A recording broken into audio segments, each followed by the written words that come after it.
Big news. The weather team and I made a TV show. Weathered Earth's Extremes is everything you love about Weathered, but bigger and better. Oh, what?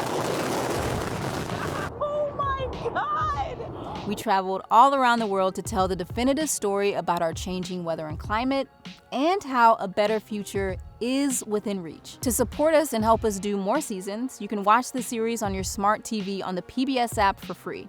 You can also watch it on pbs.org at the link below. We put so much into this show, and we can't wait for you to watch it. Here's a sneak peek at the first episode, which is going live on the PBS app on October 2nd.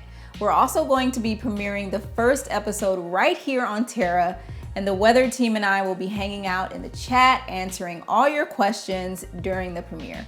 We hope to see you all there.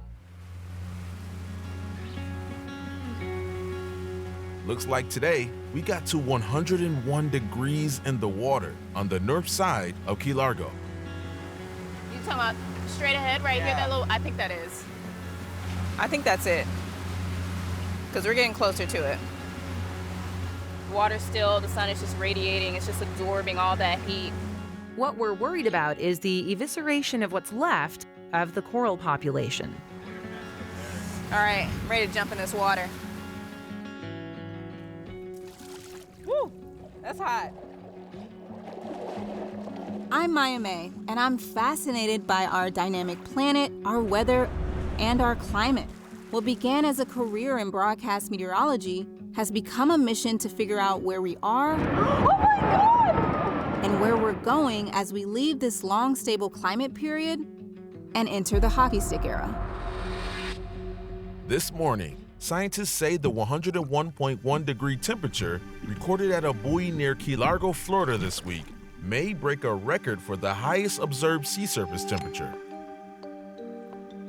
This superheated water moves out into the ocean, contributing to the heating of the Gulf Stream and the coral reefs.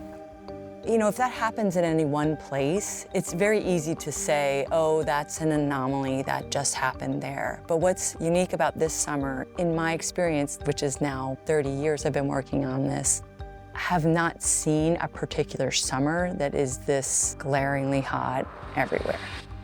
Warming in the ocean tends to find its way out through stronger hurricanes, changes in ocean patterns, coral bleaching, loss of sea ice in the Arctic region.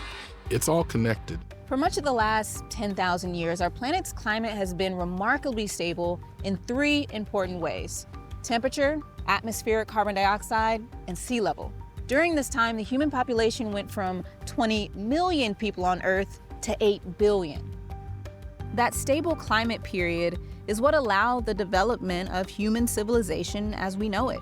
But that stability is gone, and the impacts aren't linear.